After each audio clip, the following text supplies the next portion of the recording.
I'm Rebecca, 35 years old. I work from home as a freelance writer. My family consists of my husband Bart, who's 3 years older than me and works for a major corporation, my mother-in-law Casey, and me. My father-in-law passed away from an illness 5 years ago. Bart and I have been married for 5 years now, but we've been struggling to have children. Every day I get nagged by Casey about having grandchildren. Really, Rebecca? When are we going to see a grandchild? It's been 5 years since you got married. What exactly are you two doing? Not this again, Casey.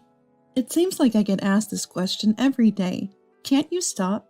I'm really fed up. What are you talking about? I'm just worried about your future. Is that a nuisance to you? If you're really worried about us, could you please just leave us alone? We have arguments like this almost every day, and it's been mentally exhausting. Mom, can't you just stop? This is our issue. It's not something you should be meddling in. Bart had overheard mine and Casey's conversation upon coming home and scolded her. What are you saying? This is an important issue for our family. We need an heir. An heir? Our family isn't some ancient lineage, right? Dad was just a regular employee, and you're a housewife. There's no need to obsess over an heir. That's right, Casey. Even if I do get pregnant, I can't choose the baby's gender. I'm troubled when you talk like this. Bart and I tried to convince Casey to stop involving herself in this matter. However, Casey continued with nonsensical talk, saying that if I truly wanted to bear an heir, I would naturally conceive a boy, and that my inability to do so was due to a lack of intent. It's unrealistic to think one can control the gender of their baby by will. But our explanations didn't get through to Casey, who was so eager for a grandchild. Instead, Casey, feeling attacked, became grumpy and retreated to her room. Casey doesn't know yet, but Bart and I started fertility treatments. 6 months ago, after thorough medical examinations, it was discovered that Bart was the cause of our infertility. The look of guilt on Bart's face at that time is something I still can't forget. On the way back from the hospital, Bart suddenly said in the car, I'm sorry it's because of me that we can't have children. If you hadn't married me, Rebecca, you might have been a mother by now. I'm really sorry. Bart, who rarely shows weakness, had tears in his eyes and kept apologizing to me. What are you talking about? I didn't marry you just because I wanted children.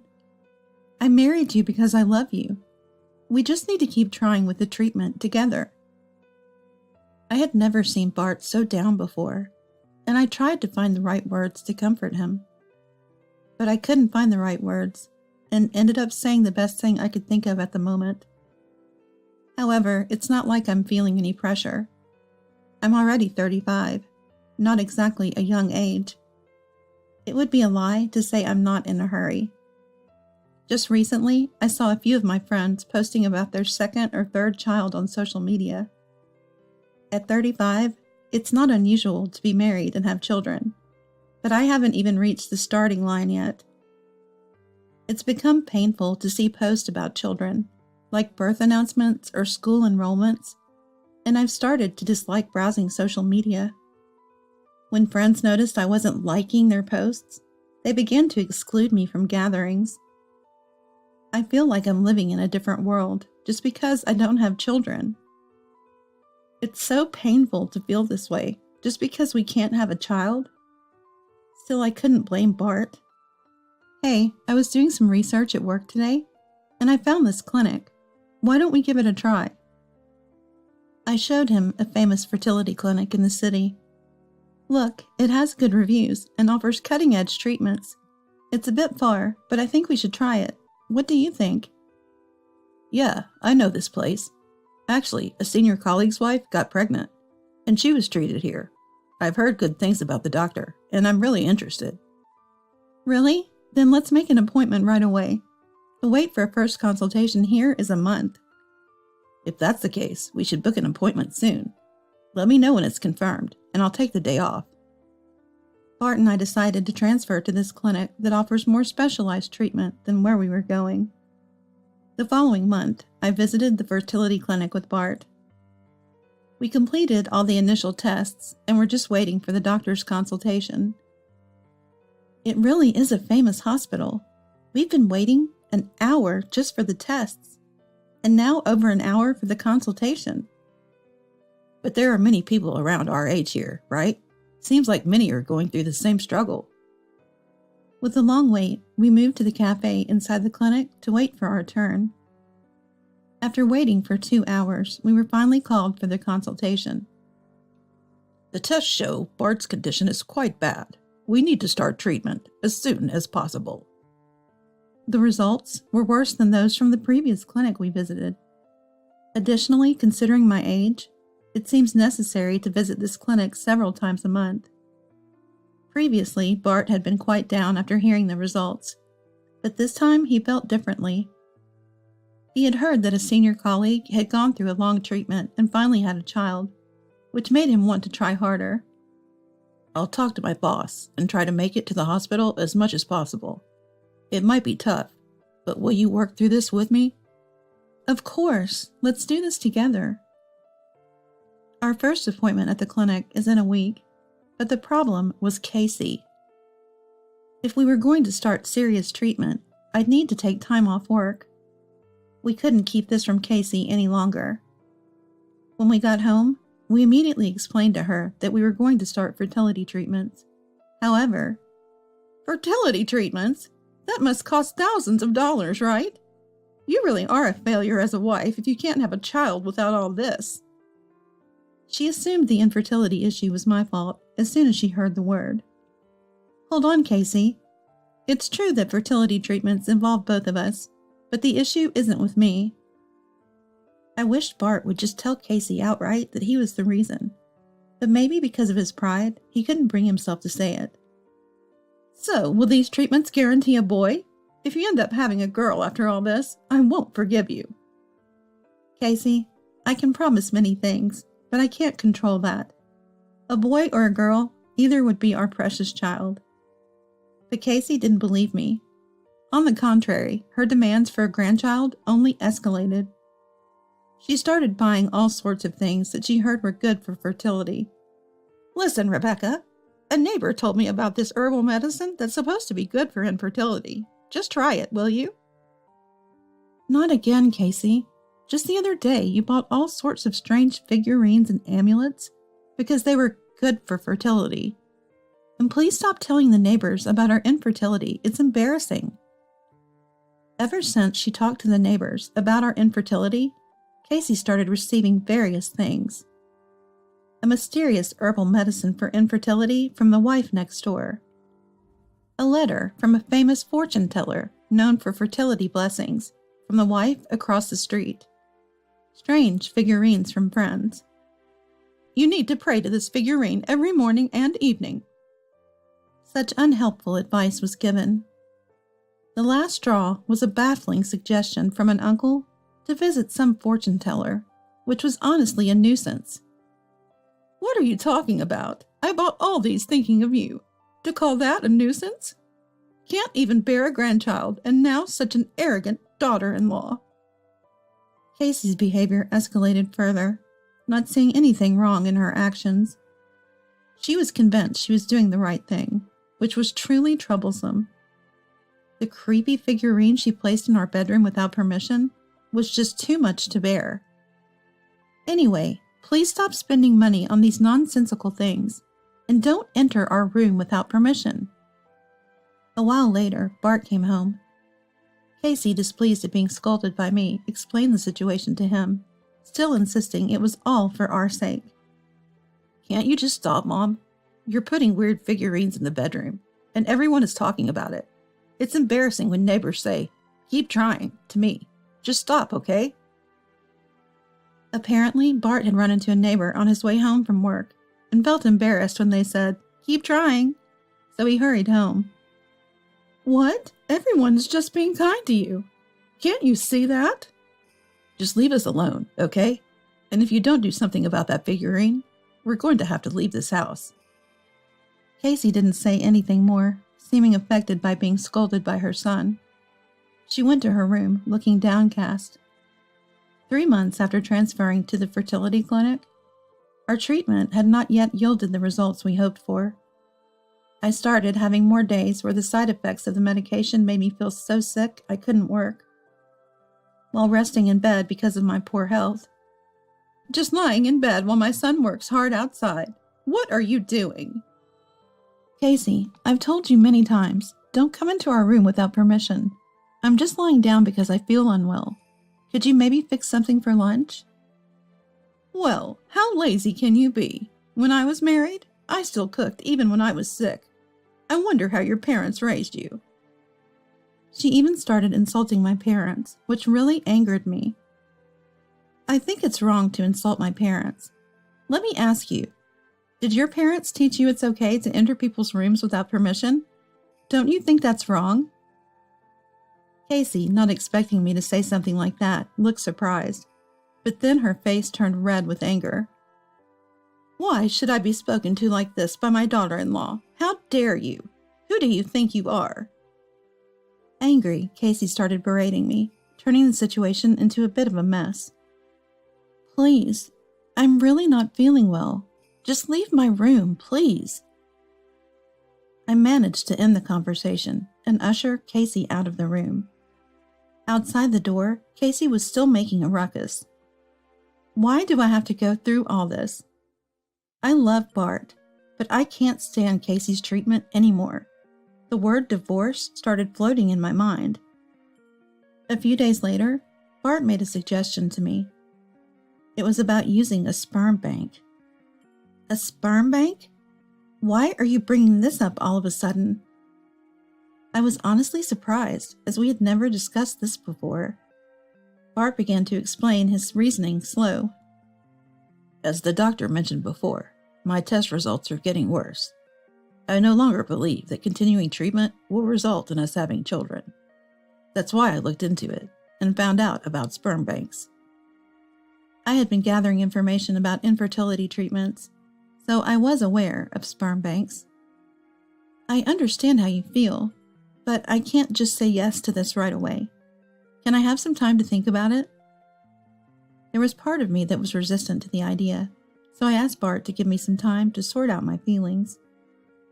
He agreed to wait for my answer without any sign of displeasure. Meanwhile, I pondered what to do while working. Certainly, there are many couples who have conceived children through sperm donation, and others who have adopted. But even if we decide to use it, what would our parents think? Would they vehemently oppose it? Conflicted, I decided to consult my mother. Mom, there's something I want to talk to you about. Oh, it's unusual for you to call. Is something wrong? I told Mom about our infertility treatments and Bart's consideration of using a sperm bank. I thought she would strongly oppose it, but instead, she asked me, What do you want to do, Rebecca? Me? I guess you must have been really troubled to call me. What do you really want to do? Her question made me pause and think. Then I remembered something from last Christmas. Every year, lots of relatives come to our family home for Christmas. There are many children among them, running around, causing chaos. Walls end up with holes, and food gets knocked over. It's always hectic. But since Bart started coming, the kids' behavior changed. They would gather around him to play games or go outside. Hey, let's go outside and play. Sure, I brought a kite today. Let's go fly it in the square after this. Yay, awesome! Watching Bart having fun with the children, I felt a warm smile form on my face. Bart loves kids and had always talked about wanting to be surrounded by many of them in the future. I wanted to make Bart a father, to let him hold our child in his arms. That desire grew stronger within me. Our child wouldn't be 100% biologically related to us, but that didn't matter to me. I think Bart will love and cherish any child I give birth to, even if there's no blood relation. He loves kids and is kind-hearted. That's true. He's always popular with the kids at family gatherings. They get so excited when he comes. It's clear how much he loves children. Mom, I've decided to respect Bart's wishes. We're going to try using a sperm bank. That's fine, Rebecca. What matters is not blood relation, but the bond between parent and child. She was right. Being a parent isn't just about blood relations. It's about how much you value the time spent together. That day when Bart came home, I told him I wanted to use a sperm bank. He was happy with my decision. I'm sorry for making this so hard on you, Rebecca. I'll help as much as I can. Let's do this together. A week later, we informed our primary physician about our decision to use a sperm bank. The doctor referred us to a facility, and we visited it later. At the facility, we received counseling and an explanation of the process. After consulting with the clinic, we were both able to use the sperm bank. Before starting treatment, we went to my parents' house to explain everything. After going through the details, my parents supported our decision without any objections. Feeling relieved, we were then faced with the biggest problem. Casey. We gave Casey the same explanation, but she opposed us vehemently. Absolutely not. I can barely accept infertility treatment, let alone a sperm bank. The grandchild will be some stranger's child. I'm totally against it. Hey, what are you saying to Rebecca? This is our decision, not for you to make. Even if you oppose it, we've decided to go through with it. Bart was really angry at her harsh words, but Casey wouldn't budge this time. I could understand Casey's feelings to some extent. In her youth, infertility treatments might not have been common, so it's understandable that she might not fully grasp the concept. But still, her earlier comment was so hard to accept. It was natural for Bart to be furious, but that didn't mean we could stop our treatment. I understand your feelings, Casey, but this is our issue, and we won't stop even if you oppose it. We just wanted to report it as a family matter. After conveying this, we returned to our room. The next day, Casey took an unbelievable action. She spread a false rumor to our relatives that I was pregnant with a child from an affair. A shocked relative called Bart to verify the facts, and that's how we discovered what she had done. We hadn't even conceived yet. Of course it wasn't true. We explained that we were undergoing infertility treatment. Fortunately, Bart's relatives knew us well and understood I wasn't that kind of person. When we got home, Bart understandably confronted Casey. I didn't know what was happening until Bart explained it to me. How could you tell such a terrible lie? I couldn't believe it and asked why she did it. Apparently, she was upset about the treatment we were planning. I had told her we were considering using a sperm donor. Casey was shocked at the thought of a grandchild not carrying her son's genetics and was vehemently against the treatment. She couldn't stand the idea of a grandchild unrelated to her. After being scolded by Bart, Casey turned on me, crying. It's all because you didn't get pregnant soon enough. I can't believe a woman can't do such a basic thing. You should just leave this house. In the end, she told me to leave. Is that so? I understand. I'm tired of dealing with you anyway. I'll do as you say. And so I decided to leave my in-laws' house. I arranged a new place to live and started packing whenever I had time. Casey seemed pleased that the troublesome daughter-in-law was leaving. Look, Rebecca, I bought a steak today. You won't be able to enjoy such delicious steaks anymore. Eat up, don't be shy. Thank you. I'll eat it later in my room. Bart, how about we go out to eat later? Now that Rebecca is leaving, we'll have more space in the house. Yeah, in a way, we'll have more space. Casey seemed genuinely happy to have her son all to herself in the house. She had already made a reservation at a restaurant just for her and Bart. Casey was so happy about my leaving that she even started humming a tune.